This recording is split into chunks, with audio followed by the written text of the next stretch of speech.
Today, as we gather here at the historic Punjab Assembly for the first joint Commonwealth Parliamentary Association CPA Asia and South East Asia Regional Conference.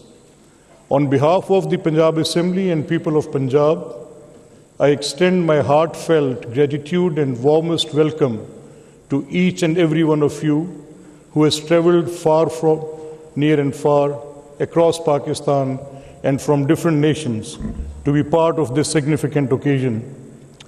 I would particularly like to extend my warm welcome to our guests, Honorable Sardar Ayaz Sadiq, Speaker National Assembly of Pakistan, Honorable Dr. Jagat Vikram Ratne, Speaker of Parliament of Sri Lanka, Honorable Dr. Christopher Kalila, MP Zambia, Honorable Senator Pele Peter Tingom, Member of the Senate Dewan Nagara, Parliament of Malaysia, Honorable Ahmed Nazim, Deputy Speaker, People's Majlis of Maldives.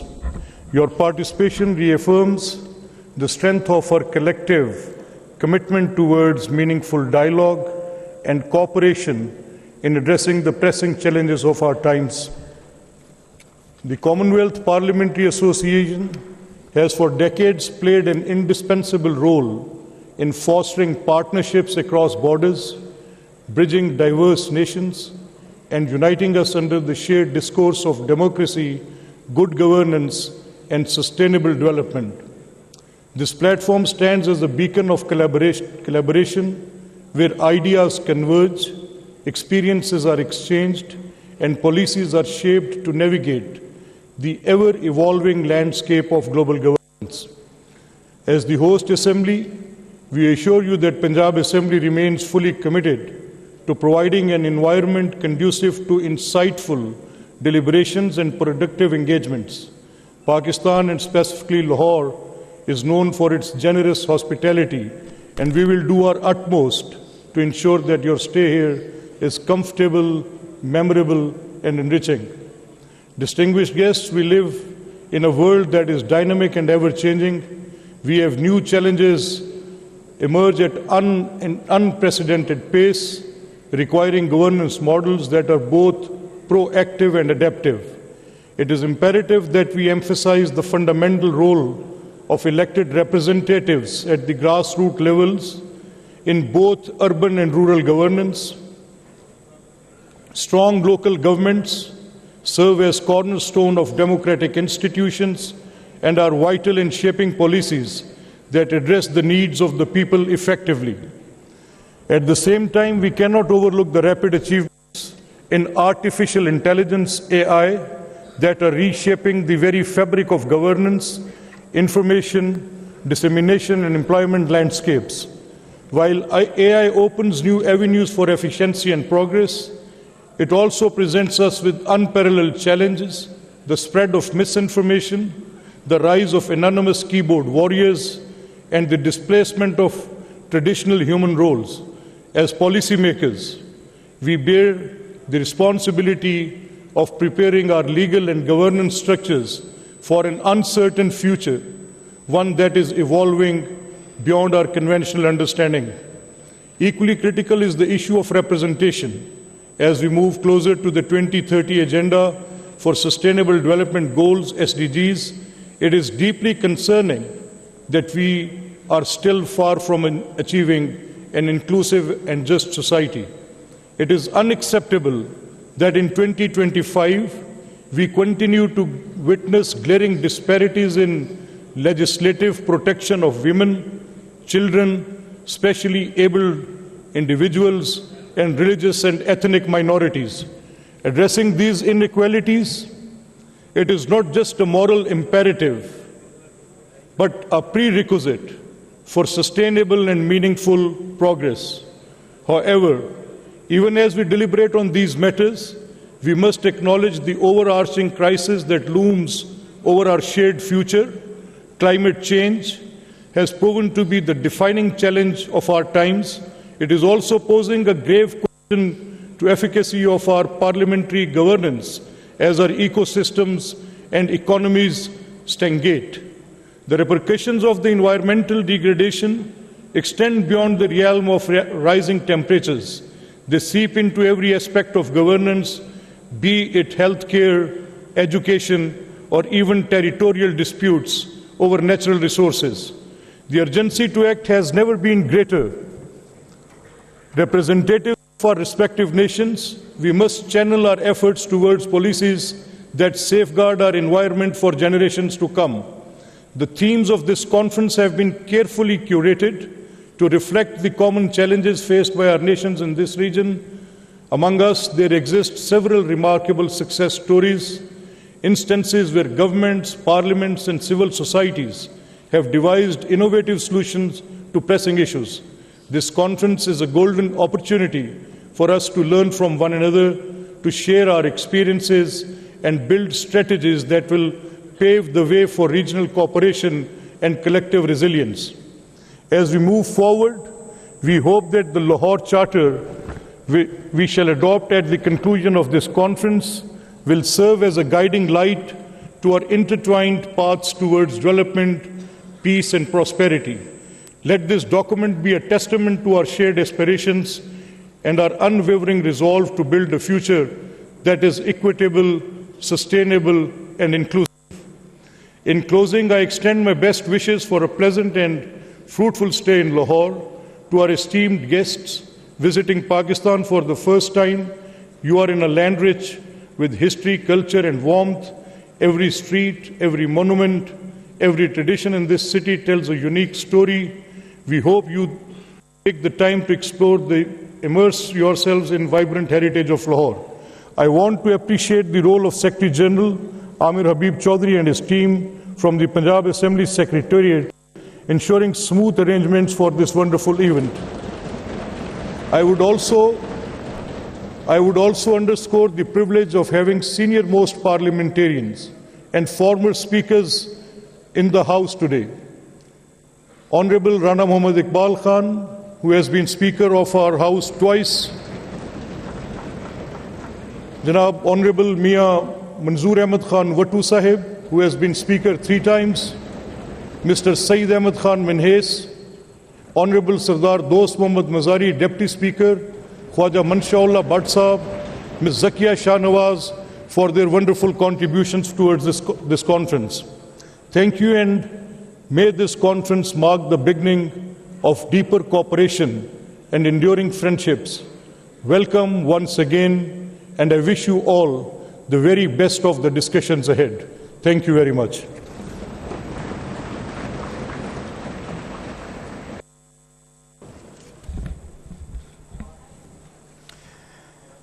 Thank you, Honorable Speaker, for your warm and insightful words. Our first distinguished speaker this morning is Honorable Dr. Christopher Kalila, MP from Zambia and Chairperson of the CPA Executive Committee. I now invite you to deliver your remarks.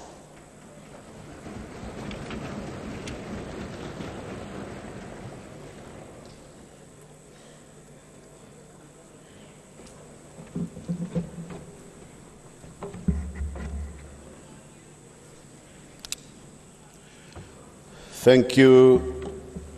Thank you very much, Master of Ceremonies, for this very wonderful opportunity for me to stand in front of this august assembly. I would like to begin first by recognizing the presence of the Speaker of the National Assembly of Pakistan, Honorable Sardar Sadiq, who has found time to be with us today, and also humbly recognize the leadership of this conference under the President of the First Joint Asia and South Asia Regional Conference, and also Speaker of the Provincial Assembly of Punjab, Honorable Malik Ahmad Khan.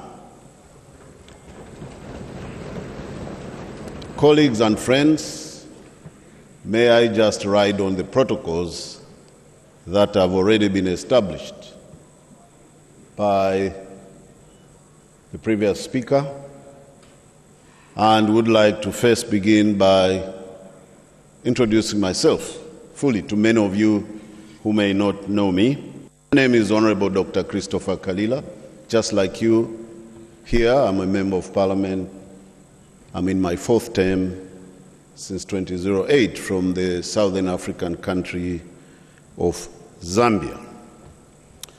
Now, I am also currently, since November, as many of you may be aware, November last year in Sydney, holding the position of chairperson of the Executive Committee of the CPA International, the position which you elected me to, and I humbly thank all of you that reposited your confidence in me, and like to promise to serve you diligently over the next 3 years.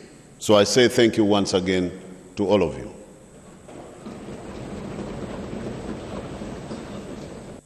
So it is a privilege to be here in Lahore in this fantastic venue, I must say. And I've been greatly cheered by the history and the journey that it has taken us to reach where we are. I said congratulations to Speaker Khan for this very wonderful piece of architecture where we are this morning. I know that it has been some time since either region has held a conference, and I could not be happier to see you all here representing your branches and your regions at this very wonderful event. I would also like to thank all the delegates for their attendance at this important conference, particularly those regional representatives from the CPA International Executive who are here. I would also like to thank everyone in the CPA Punjab Pakistan branch for their hard work, as has already been alluded to by the previous speaker, in putting this conference together. I also want to thank the regional secretaries for Asia and East Asia, especially Kushani and Muhammad Muzamil, the Speaker of the Provincial Assembly of Punjab, Honorable Malik Khan, for graciously hosting all of us here. It is not very easy to put up conferences of this magnitude. We very much appreciate your warm and generous hospitality. Finally, I would like to pay tribute to Honorable Kuram Ija Chata from the Provincial Assembly, who was the recipient of the 2024 Commonwealth Parliamentarian Year Award. Now, this is in recognition of his parliamentary service and promoting good governance. As you are all aware, one of the tenets of the Commonwealth Parliamentary Association is the promotion of good governance. So we say we remember him and we congratulate him once again for that.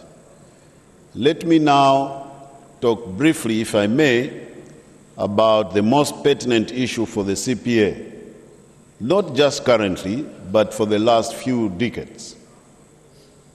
This is the issue of our legal status. As we all know, this is an issue which has gone on for a very long time now. Far too long, in fact. For years, as an association, we were in a constant struggle to change our status. Like Sisyphus, we pushed and we pushed, thinking that the boulder was finally at the top of the hill, only for it to roll all the way back down to the very bottom. And whilst the boulder has not reached the zenith yet, as we would hope to, I have never been more confident that we'll reach a satisfying conclusion very soon. Fellow delegates, since the 67th Commonwealth Parliamentary Conference last November, I am delighted to say that very good progress has been made. The CPA Status Bill received its third reading in the House of Commons on 18th December 2024 and has now received royal assent. The final stage will consist of secondary legislation required to confer on us our international legal personality, as well as certain privileges and immunities which we have been fighting for so many years.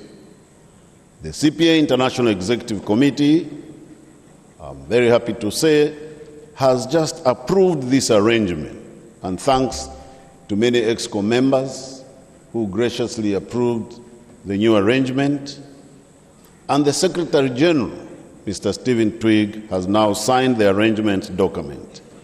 Delegates, the end is in sight. I want to sincerely thank everyone involved in this long fought-out process, particularly those members involved closely for so many years.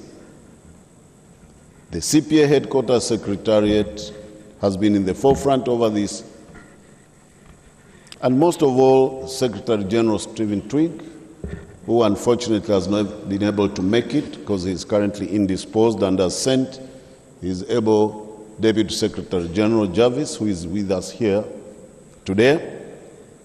And also, I want us to remember the role played by the immediate past international chairperson, Ian Granger. He played a very significant role in leading this struggle. I know that he's no longer a member of Parliament, but I think it's only befitting that we must also place on record our utmost thanks, together with Stephen Twigg and many others, all of you, who have voiced out vehemently for a new CPA status. So we appreciate them, and we thank them for bringing us this far through their tireless effort.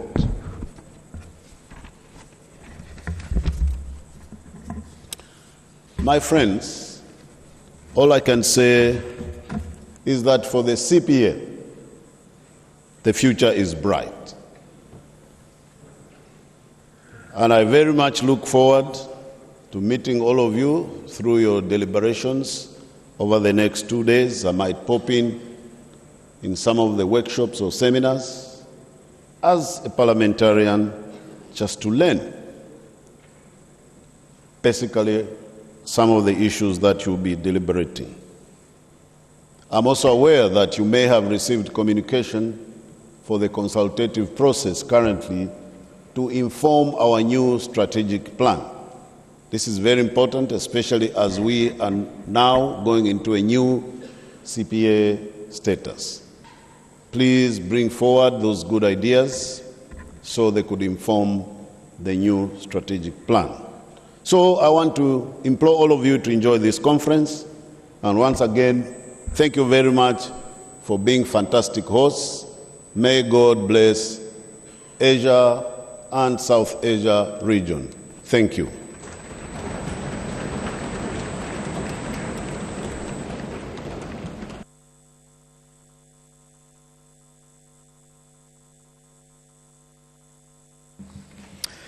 Thank you, Honorable Dr. Kalila, for your valuable insights.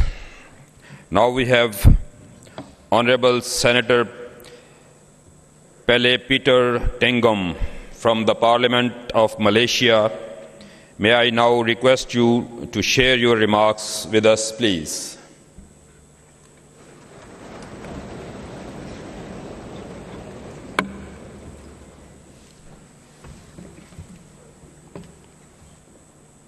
Thank you very much, Master Ceremony, for our events today.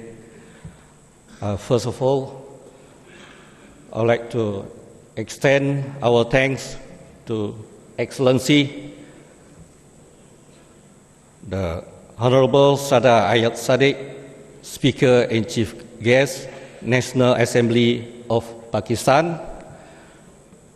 Our thanks as well goes to Your Excellency, Honorable Malik Muhammad Ahmad Khan, Speaker, Conference President, Provincial Assembly of Punjab, and the Government of Pakistan for receiving us, the National Parliament delegation, and together with the state legislature delegation from Malaysia. Excellencies, speakers of Parliament, honorable delegates, ladies and gentlemen, I am honored to be with you today in giving my opening remarks for the first CPA Asia and Southeast Asia Regional Conference. On behalf of the Parliament of Malaysia, I would like to extend my pleasure to have this opportunity. I believe this historic gathering of parliamentarians marks a significant milestone in the journey of the Commonwealth Parliamentary Association, CPA, towards strengthening parliamentary collaboration and regional cooperation. This gathering also reflects the spirit, cooperation, friendship, and solidarity among the countries and the people in Asia and Southeast Asia region. Collaborative governance for shared regional challenges is a topic of profound importance to our shared future. The importance of collaborative governance is a new level of social, political engagement between and among the several sectors of society that constitutes a more effective way to address many of modern societies' need beyond anything that the several sectors have heretofore been able to achieve on their own. Excellencies, Speaker of Parliament, honorable delegates, ladies and gentlemen, collaborative governance, why it is important for us. Today, the world is more interconnected than ever, and we live in an era of deep uncertainty. From global economic network to widespread environmental issues, the challenges we face stretch far beyond national borders. This is especially true across our region, where the shared problem demands collaborative solutions to avoid jeopardizing both our progress and future development. We are witnessing significant shift in the global landscape, geopolitical landscape and tension, economic disruption, natural disasters, health crisis, pandemic, and technological advancement are reshaping our society in both exciting and challenging ways. These issues don't recognize national borders. They are regional in nature and require coordinated and collective action. This is why collaborative governance is so crucial in Asia and Southeast Asia. It is not about responding to these challenges, but also about anticipating them, sharing knowledge, and co-creating sustainable, inclusive solutions. It is about acknowledging our successes and failure are interconnected. As we stand as a pivotal moment in history, we face a reality that calls for urgent focus and collective action. Asia and Southeast Asia, home to some of the world's fastest growing economy and most dynamic society, stand at the crossroads of both opportunity and considerable challenges. However, this rapid growth has often been accompanied by inequality, environmental degradation, social exclusion. As USAID Regional Development Mission for Asia was stated that Southeast Asian regions is globally considered one of the most vulnerable region to climate change. Countries across the region will face rising sea level, heat wave, floods, droughts, and increasingly intense and unpredictable weather events. Additionally, this region faces similar structural constraints, including reliance on conventional agriculture, vulnerability to climate change, industrial stagnation, infrastructural gaps, rising inequality, and the marginalization of poorer and more vulnerable population. Collectively, these characteristics highlight the need for a collaborative approach. Excellency, Speakers of Parliament, Honorable Delegate, ladies and gentlemen, collaborative governance, key issue to explore. As said earlier, our region shares a range of prominent issues due to the geographical, economic climate, and social similarity. These shared challenges present opportunity for further collaborative action in several key areas, such as climate change and environmental sustainability. Renewable energy through hydrogen initiative policy is one of many ways to reduce carbon emission. The goal is to achieve a levelized cost of hydrogen LCOH for green or low carbon version, possibly as low as $1 USD per kilogram, to foster hydrogen uptake and support the development of hydrogen-related industry in this region. And also, policies to reduce carbon emission through carbon capture, utilization and storage, CCUS. The second key area is for further collaborative action is on public health and global health crisis. No country, regardless of how advanced is the healthcare system, is immune to the impact of global health crisis.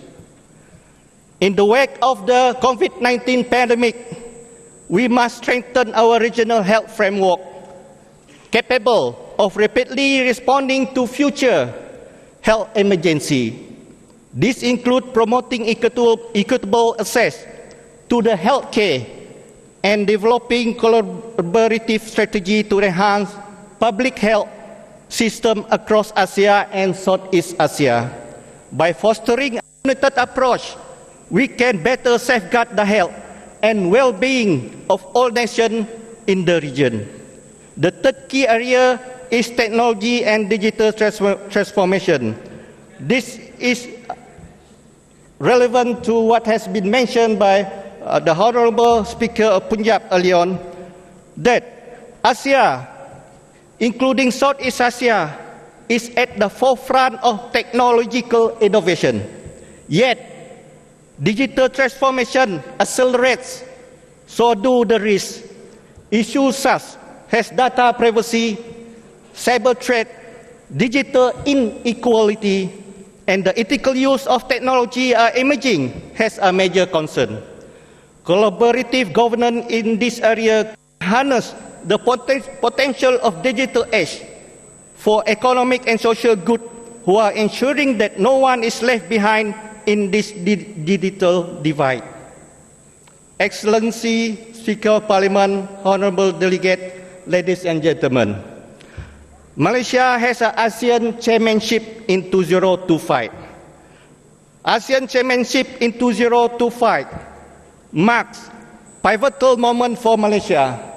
Quoting our Prime Minister's speech in January 2025, the Right Honourable Dato Sri Anwar Ibrahim emphasized that the ASEAN Chair, Malaysia will remain dedicated to fostering shared growth, bolstering regional cooperation, and maintaining openness to trade, development, and commerce. The will entail promoting an inclusive and sustainable approach to peace and security in our immediate region and beyond. In the same vein, through its leadership, Malaysia ensured that regional cooperation remain a cornerstone for overcoming challenges and promoting sustainable development across this region. Furthermore, ASEAN economy, the world's fifth largest with GDP of 3.8 trillion in 2023, is projected to see digital economic growth from $300 billion to $1 trillion by $2030. This goal was reinforced in the 5th ASEAN Digital Ministers meeting in January this year, which highlighted the need for collaboration among stakeholders to unlock full potential of ASEAN digital economy. This can be done in this Asia and Southeast Asia region of CPA. This underlines the importance of Malaysia and ASEAN exploring the new avenue for collaboration in shaping the region's digital future. Therefore, members of this region are encouraged to explore a new cooperation, particularly in area of digital economy and artificial intelligence or AI. Excellency, Speakers, Parliament, Honourable Delegate, ladies and gentlemen, in conclusion, the challenges we face in Asia and Southeast Asia are complex and multidimensional. The road ahead will not always be easy, but by embracing the principle of collaborative governance, we can transform our shared regional challenges into opportunity for growth, peace, and shared prosperity. Our ability to collaborate as a region across country and culture in our greatest strength, and our action today will shape the economy.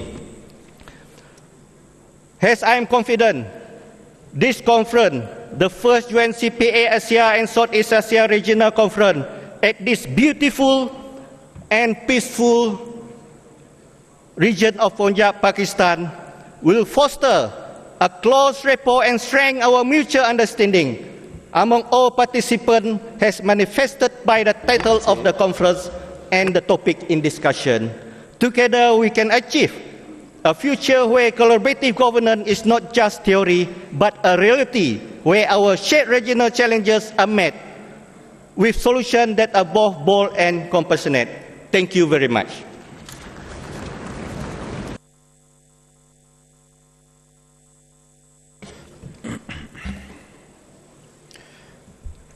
Thank you, Honourable Senator, for your contribution to our discussions. Now I invite Honourable Ahmed Nazim, Deputy Speaker of the People's Majlis of Maldives, to deliver his remarks.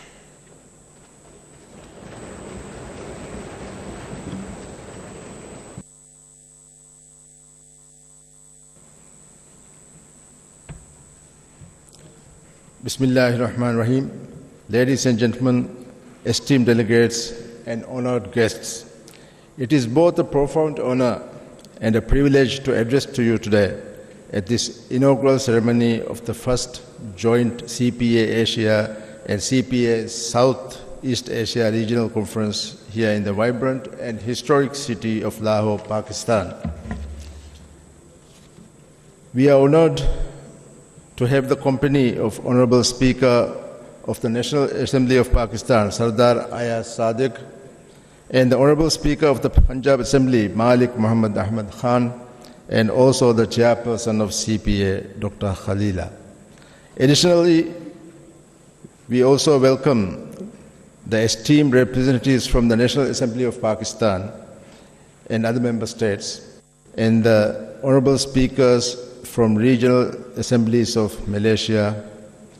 I also welcome the new Speaker of Sri Lankan Parliament. Your presence here today underscores the collaborative spirit that drives our mission forward. This conference marks an important milestone in our efforts to strengthen parliamentary cooperation across Asia and Southeast Asia. Together, we have come here with a shared commitment to address the pressing challenges that our regions face, including public health crisis, environmental degradation, and economic disparities. As we embark on this important journey, we must also confront the democratic challenges that we face that are increasingly affecting parliamentary systems.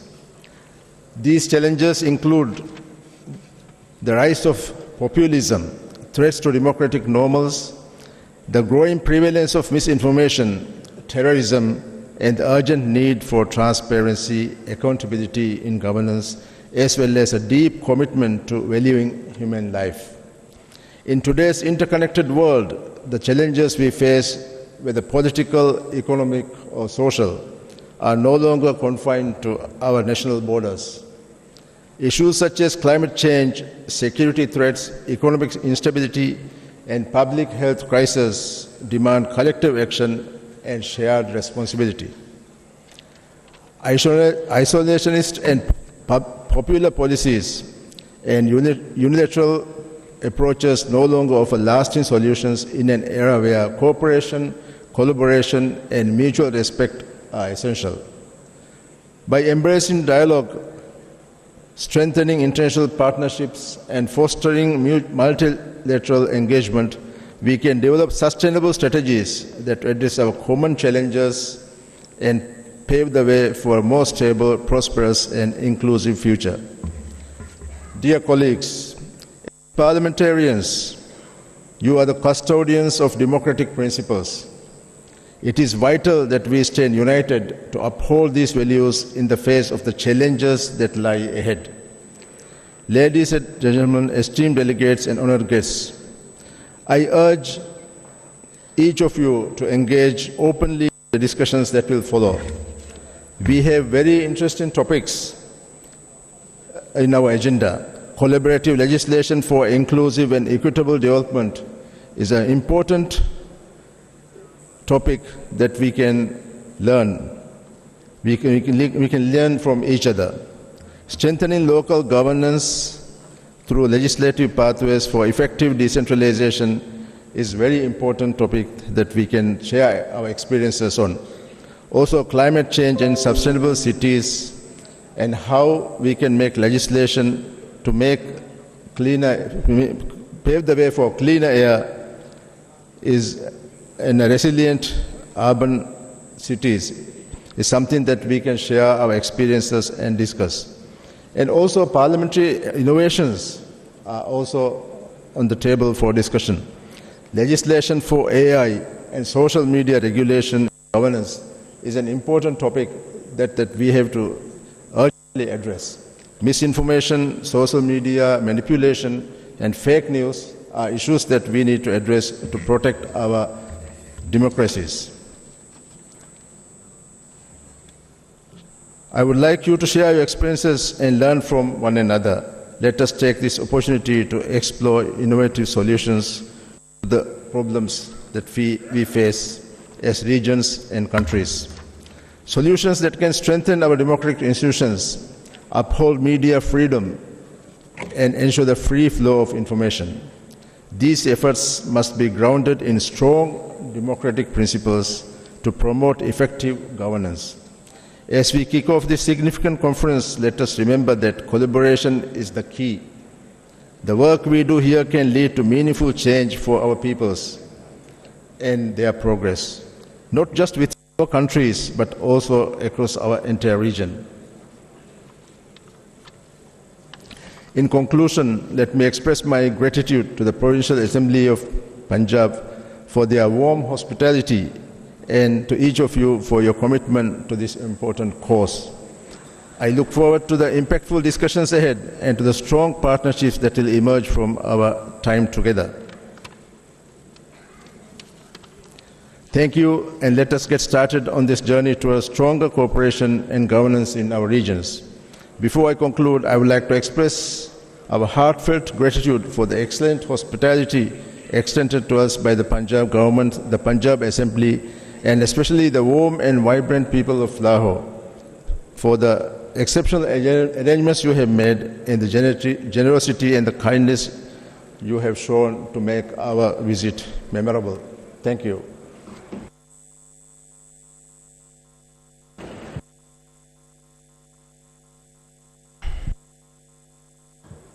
Thank you, Honorable Deputy Speaker, for your meaningful thoughts.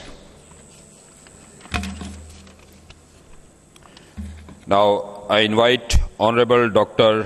Jagat Vikramarantne, Speaker of the Parliament of Sri Lanka, to share his thoughts.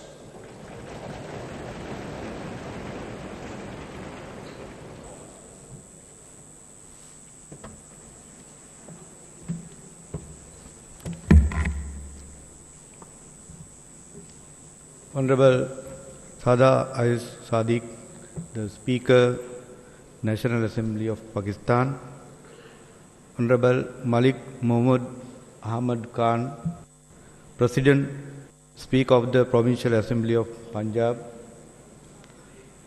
Honorable Dr. Christopher Khalila, Chairperson of the CPA Executive Committee, Honorable Executive Committee members, distinguished guests, esteemed parliamentarians, and the delegates. It is a great honor to address this first joint CPA Asia and Southeast Asia Regional Conference hosted by the Provincial Assembly of the Punjab in the historic city of Lahore, Pakistan. Allow me to extend my deepest gratitude to the Commonwealth Parliamentarian Association, the Provincial Assembly of Punjab, and the organizers of this landmark event. This conference, bringing together representatives from the Asia and Southeast Asia regions, provides an invaluable opportunity for meaningful dialogue, collaboration, and shared learning. The theme of this conference, Parliamentary Strategies for Inclusive Growth and Sustainable Future in Asia and Southeast Asia, reflects the pressing need for regional cooperation to address contemporary challenges and strengthen democratic governance. Today, I am honored to speak on the topic of collaborative governance for shared regional challenges, a concept central to achieving sustainable development and inclusive progress. Ladies and gentlemen, the world today confronts complex challenges such as extreme poverty, corruption, natural disasters, and the security threats, issues that extend beyond national boundaries.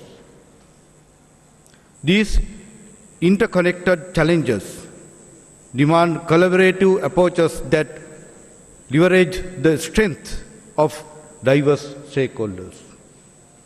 Collaborative governance, characterized by inclusivity, flexibility, and shared responsibility, has emerged as a transformative model to tackle these issues effectively. Honorable delegates, our region faces shared challenges, including poverty, environmental degradation, health crisis, political instability, and corruption. Corruption, in particularly, undermines the public trust, weakens the institutions, and hampers the economic growth. To address these pervasive issues, we must together foster transparency, accountability, and ethical governance practices. Collaborative governance provides a framework for promoting these principles by engaging diverse stakeholders, including civil society and international organizations, in the fight against corruption. For instance, regional anti-corruption initiatives and knowledge share platforms empower countries to adopt best practices, strengthen legal frameworks, and enhance institutional capacity. Partnerships among government and private sectors and non-governmental organizations are essential to build the system that deter corruption and promote integrity. I urge all of you here today to consider the immense potential of such collaborative efforts in our shared mission to combat corruption and enhance governance. Ladies and gentlemen, Sri Lanka's experiences illustrate the transformative potential of regional cooperation. The Clean Sri Lanka project initiated by His Excellency the President and the government exemplifies how national initiatives can align with regional goals.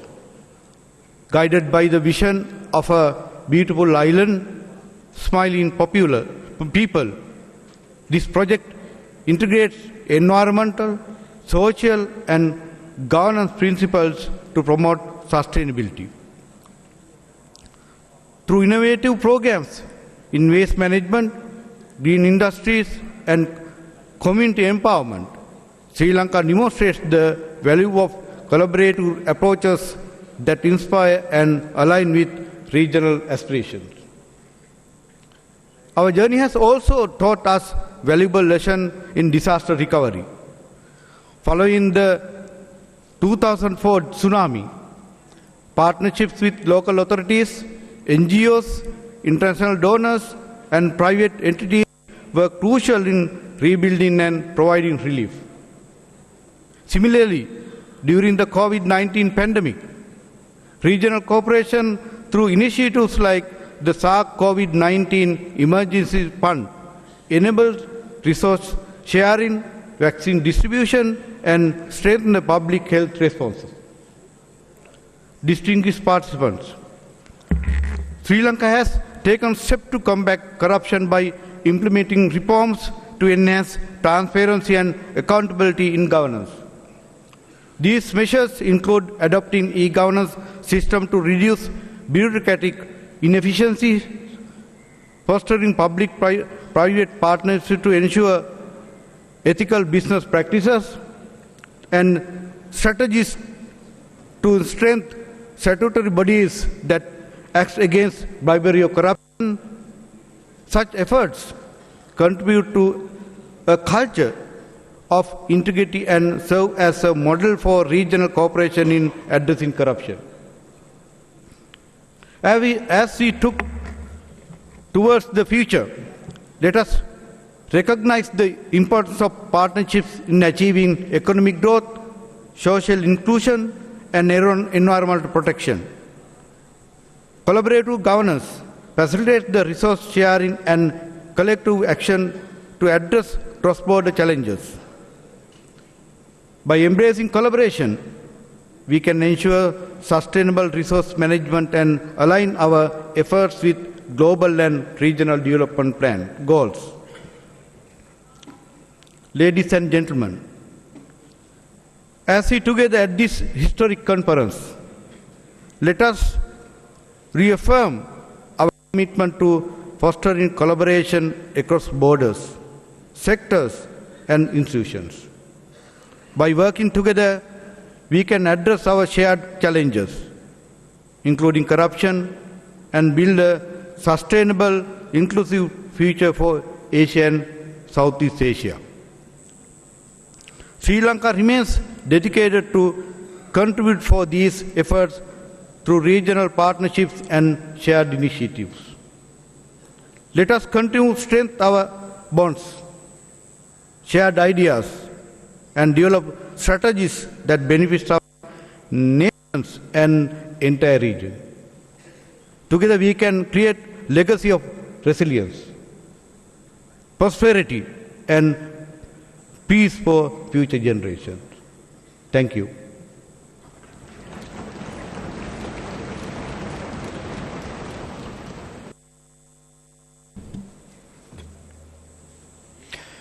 Thank you, Honorable Speaker, for your gracious words. Ladies and gentlemen, we now come to the highlights of today's ceremony, the address by our chief guest, Honorable Sardar Ayaz Sadiq, Speaker of the National Assembly of Pakistan.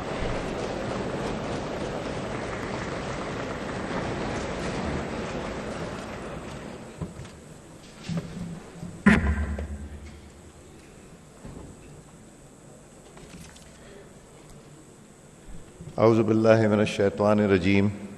Bismillahir Rahmanir Rahim. Honorable Malik Ahmed Khan, Speaker of the Punjab Assembly and our host today. Honorable Dr. Jagat Vikramakante, if I'm right, Speaker, Parliament of Sri Lanka. Honorable Babar Salim Swati, Speaker, Provincial Assembly, Khyber Pakhtunkhwa. Honorable Awais Qadir Shah, Provincial Assembly, Sindh. Honorable Chaudhry Lateef, Speaker, Legislative Assembly, Azad Jammu Kashmir. Honorable Nazir Ahmed, Speaker, Gilgit-Baltistan. Honorable Mr. Ahmed Nazim, Deputy Speaker, People's Majlis, Maldives. Honorable Senator Pele Peter, Tingom, Parliament of Malaysia. Honorable Dr. Christopher Kalale, Chairperson of CPA Executive Committee. Honorable Parliamentarians, delegates from CPA, Southeast Asia. Mr. Jarvis Mataya, Deputy Secretary General, Commonwealth. Today, we have amongst us Deputy Speaker of the British Parliament, Nusrat Ghani Sahiba, representing the UK Parliament and as an observer. I see amongst us my honourable colleagues from the National Assembly of Pakistan, senators from the Senate of Pakistan, members of the Provincial Assembly, young cabinet members. Emphasis is on young because most of them are much younger than at least me. And this is one of the youngest cabinet, I think, ever in any province or in the National Assembly.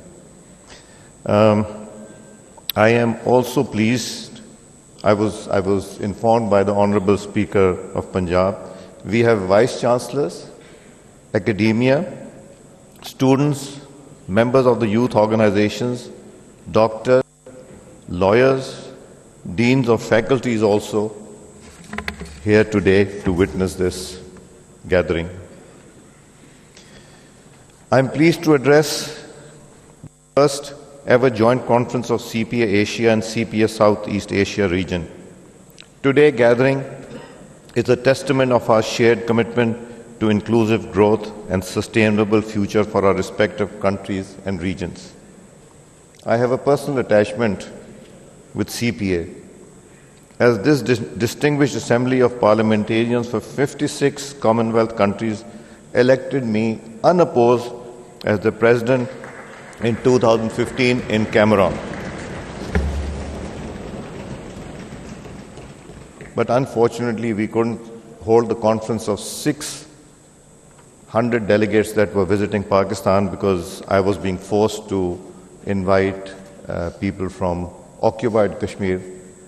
I refused to do that and I resigned as president. That is the only time Pakistan got this prestigious post. Malik Ahmed Khan Sahab, I congratulate you on holding this conference, your leadership, getting everyone together, and I think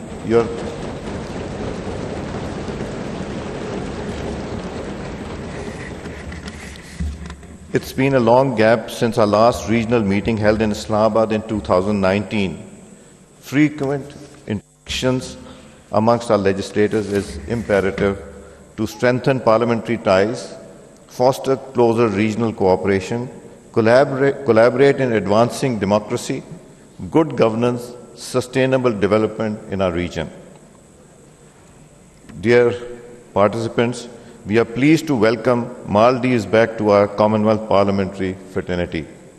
Our two countries have long history of parliamentary cooperation, and I am sure that presence will enrich our joint pursuit for a democratic South Asia. I had the privilege of visiting Maldives and was pleasantly surprised to know that the Parliament of Maldives was a present from the government of Pakistan. The building itself.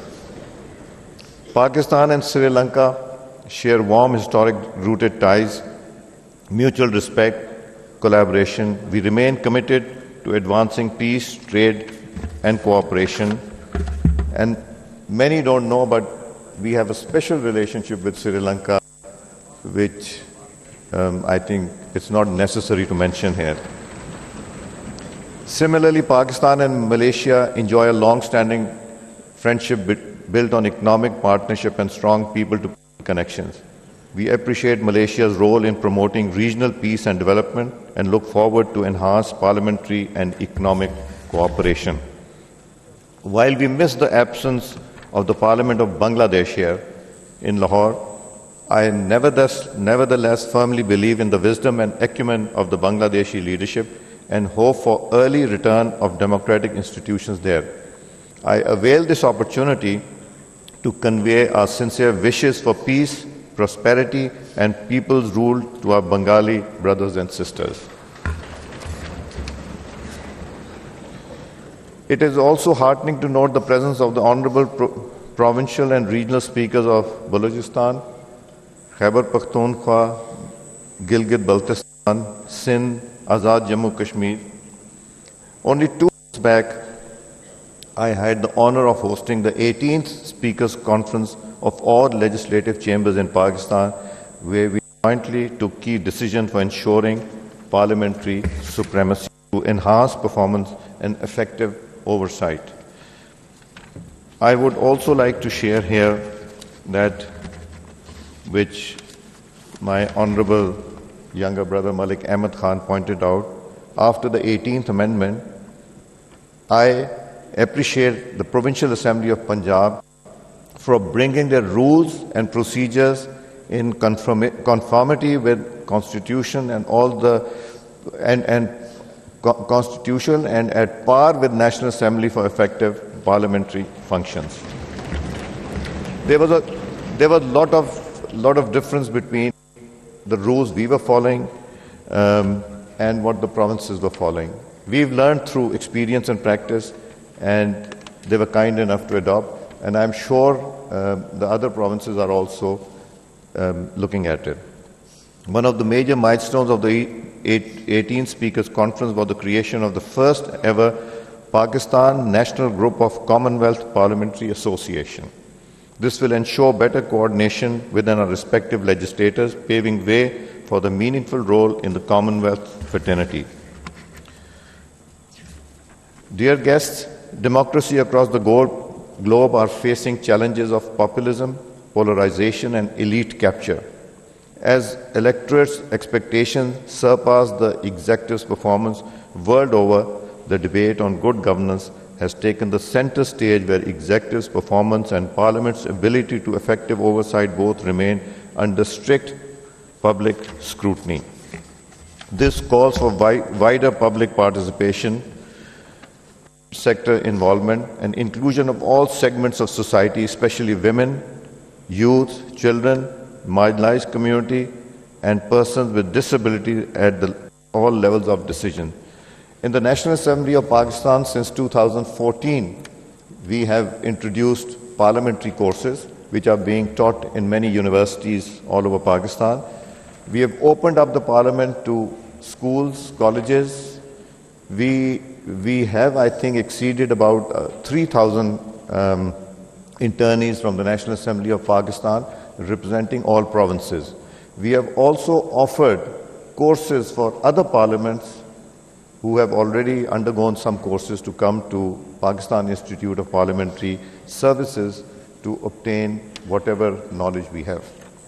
It is this phenomenon of collaborative governance, ladies and gentlemen, which can enable our respective struggling democracies to win over the confidence of our electorate and at the same time check the onslaught of fake news and disinformation. My country, Pakistan, presents an ideal case study in this regard, where our nascent democratic order is successfully struggling to answer the challenges of poverty, climate change, digital transformation, public health on one hand, and confront the onslaught of digital decay by invoking the two fundamental dictums of collaborative governance, namely consensus building and collaborating network.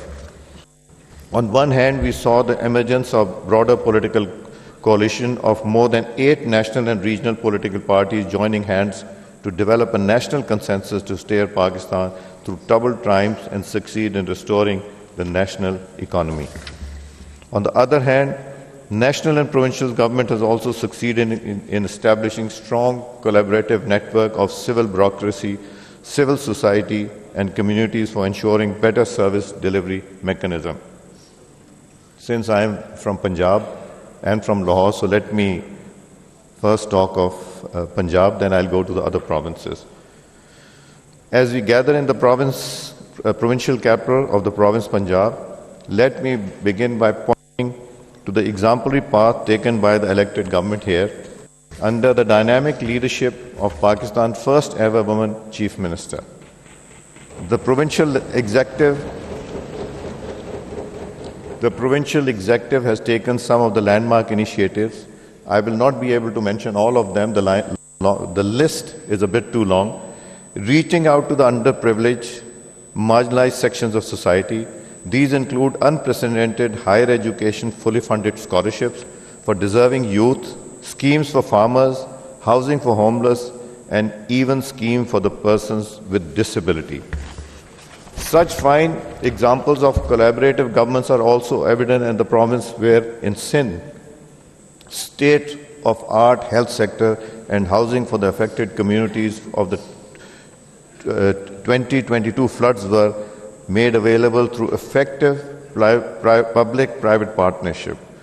I myself has witnessed those. It was a flood we've never seen in the history of Pakistan, but the way the recovery was made, the way the Sindh government played their role, it is really commendable. The province of Khyber Pakhtunkhwa, through its Ehsaas program the province of Balochistan, through numerous schemes of IT-based service, delivery provisions of cost-effective solar panels to remote communities, addressing growing challenges of energy deficiency and expansion of mining industry on modern footing to provide job opportunities are a few examples which reflect the common resolve to reach out and serve the masses. When I talk of all provinces, it gives me great strength to know that there is not a single area where effective work is not being taken place. And I must not forget to mention Azad Jammu Kashmir and Gilgit Baltistan, where our two speakers who are representing them here are source of strength to the democracy and to the system we are in. Ladies and gentlemen, South and South Asia are vibrant regions rich in culture, economic diversity, ecological significance, yet we face common challenges that require a united response.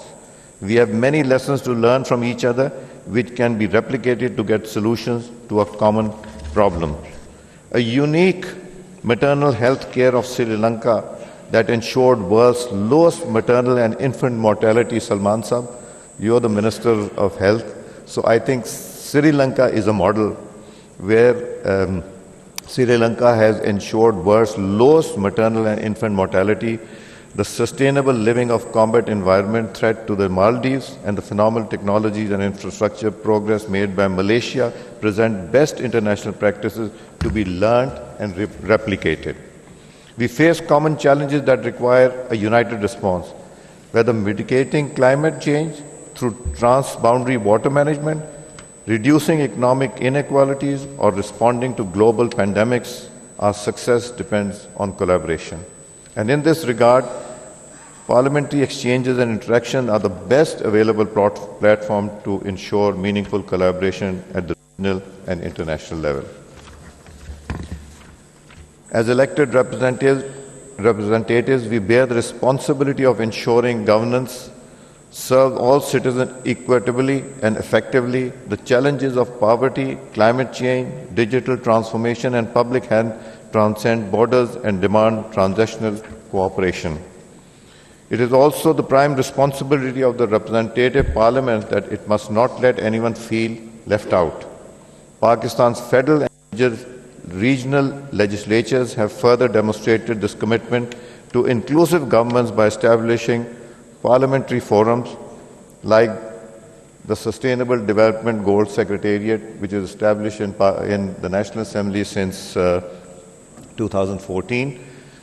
We have the Women's Caucus, we have the Children's Caucus, and we have the young parliamentarians who are below the age of 40. So I think we have a huge number sitting here who are ministers also to be part of that. It is the manifestation of a shared belief that our nation's economic growth must be inclusive, empowering, marginalized, and providing equitable opportunity to all. This morning, the Executive Committee of the CPA Asia took a landmark decision instituting a permanent secretariat of the CPA Asia to be based in the National Assembly of Pakistan. This decision will bring discipline, institutional memory, and record keeping to our fraternity in CPA Asia. On behalf of the National Assembly of Pakistan, I assure this August forum our complete consideration. Ladies and gentlemen, let us devise a joint strategy for tackling climate change, ensuring regional peace, connectivity, and inclusive economic development. It is our duty as legislators to proactively enact laws, prioritization of clean air, resilient urban planning, and sustainable regional resource management. We must build consensus on environmental policies, promote cross-border conversation of projects, ensure sustainability remains central to our legislative agenda. Our legislators must regulate artificial intelligence. It's good, but it's scary at times also.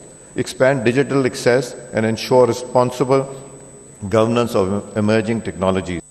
We must also legislate resilient health care and inclusive education, equipping future generations with skills to thrive in an evolving world.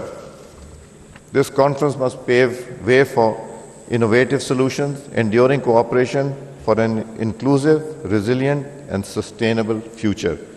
But dialogue alone is not enough. We must act. We must translate our collective vision into meaningful reforms. Malik Ahmed Khan Sahab, I really thank you for getting everyone together.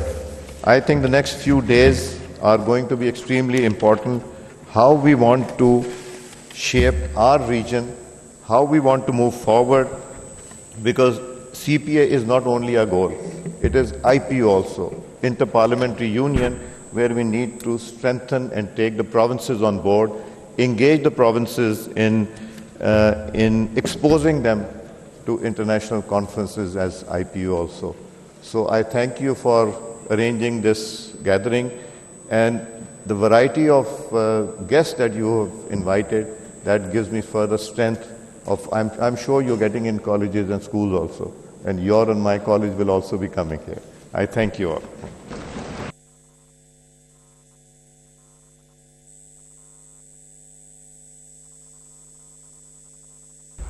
Ladies and gentlemen, distinguished guests, before the Secretary General announces the further program schedule, I would take this as an opportunity with immense pleasure to announce, as the Speaker National Assembly already mentioned, that we have worthy speakers of Gilgit-Baltistan present in the House, Mr. Nazir Ahmed, and worthy speaker of AJK Assembly, both are present in the House, and the Executive Committee of the CPA Asia region, along with East Asia, in that Executive Committee meeting, has approved of their long-standing demand to be, as an observer status, to be part of the CPA. Now, I would request on the further program to be detailed in before the delegates. Thank you, sir. I need your kind attention, please. Jummah prayers will be conducted at 1:30 p.m. Adjacent in the special enclosure to the Mosque of Assembly. Following this, you are all invited to join us for lunch hosted by the Honorable Deputy Speaker Punjab Assembly in the front lawns. After the Jummah and lunch break, please come back right here for the last event of the day, a plenary session which will commence at 2:30 p.m. sharp in this very hall. As we conclude this historic inaugural session, I request all esteemed speakers at the head table to kindly proceed to the designated area for the official group photograph with the attending delegates and audience of the House. Thank you.